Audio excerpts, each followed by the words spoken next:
Pakistani agent গৌৰৱ গগৈৰ বিৰুদ্ধে চুকে কোণে প্ৰতিবাদ সাব্যস্ত হৈছে।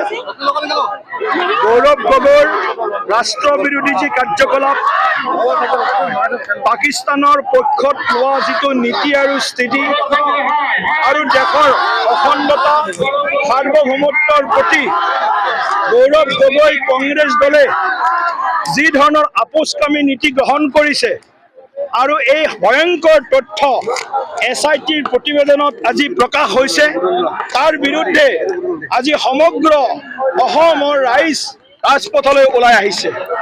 ৰাইজৰ মনত প্ৰশ্ন, ৰাইজে গৌৰৱ গগৈক প্ৰশ্ন কৰিছে যে ভাৰতত থাকি, ভাৰতৰ বায়ু পানী খাই, ভাৰতৰ সংসদৰ সদস্য হৈ আপুনি কিয় পাকিস্তানৰ লগত মিত্ৰতা কৰিছে?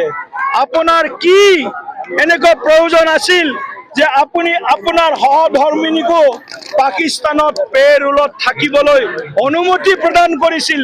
পাকিস্তানৰ পৰা দৰমহা সা সুবিধা লোৱাৰ কাৰণে কিয় সহধৰ্মিনীক অনুমতি দিছিল? আৰু কিয় গৌৰৱ গগৈয়ে পাকিস্তানৰ স্বাৰ্থত সংসদত প্ৰশ্ন কৰিছিল? পাকিস্তানে যি বিচাৰে সেই প্ৰশ্ন কিয় গৌৰৱ গগৈয়ে সংসদৰ ভিতৰত, সংসদৰ বাহিৰত কৰিছিল? তাৰ জবাব বিচাৰিছে অসমৰ ৰাইজে, দেশৰ ৰাইজে। আৰু আজি আমি দাবী কৰিছো গৌৰৱ গগৈৰ যি পাকিস্তান লিংক, গৌৰৱ গগৈৰ ৰাষ্ট্ৰবিৰোধী যি কাৰ্যকলাপ, তাৰ বিৰুদ্ধে ভাৰত চৰকাৰে CBI, central bureau of investigation বা নেশ্যনেল ইনভেষ্টিগেশ্যন এজেন্সি নিয়াৰ জৰিয়তে শক্তিশালী তদন্ত কৰিব লাগে আৰু গৌৰৱ গগৈৰ বিৰুদ্ধে কঠোৰতম পদক্ষেপ ল'ব লাগে, কাৰণ যাতে ভৱিষ্যতে কোনো ভাৰতীয় নাগৰিকে ৰাষ্ট্ৰদ্ৰোহৰ কাৰ্যত লিপ্ত হ'বলৈ তেওঁলোকে আগবাঢ়িব নোৱাৰে।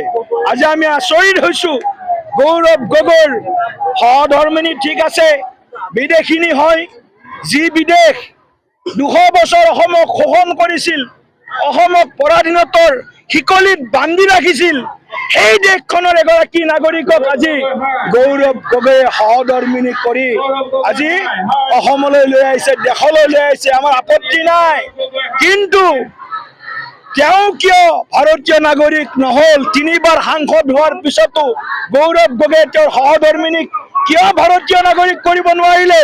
তেওঁৰ ফুল কুমলীয়া 2 পুত্ৰ সন্তানক কিয় তেওঁ বিদেশী নাগৰিক হিচাপে, আজি ফৰেইনাৰ চিটিজেন হিচাপে, বিদেশী ৰাষ্ট্ৰৰ নাগৰিক হিচাপে কিয় তেওঁ অনুমতি প্ৰদান কৰিলে? তেওঁলোকেতো ভাষা বুজি নাপায়, তেওঁলোকে ভাৰত কি পাকিস্তান কি তেওঁলোকে বুজি নাপায়। কিন্তু সেই ফুল কুমলীয়া 2টি সন্তানকো গৌৰৱ গগৈয়ে বিশ্বাসঘাতকতা কৰিছে, যেনেকৈ অসমক বিশ্বাসঘাতকতা কৰিছে, যেনেকৈ দেশক বিশ্বাসঘাতকতা কৰিছে।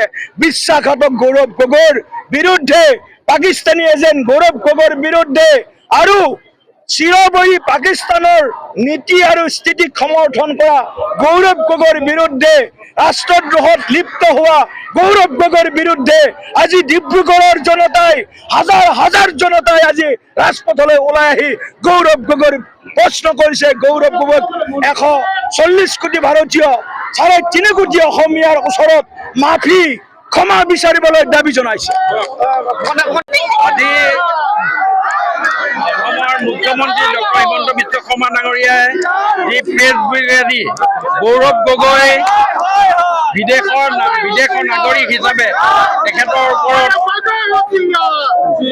তেখেতৰ যি কীৰ্তিকলাপ, এই কীৰ্তিকলাপ অতি সুন্দৰভাৱে উদঙাই দিছে।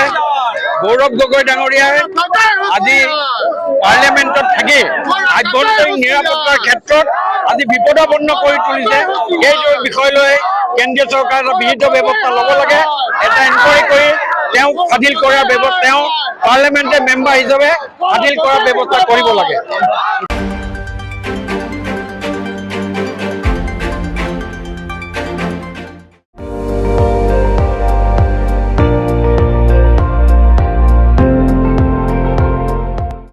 আপুনি চাই আছে ND24, সৰ্বশ্ৰেষ্ঠ নহয়, সৰ্বোত্তমৰ দৌৰ।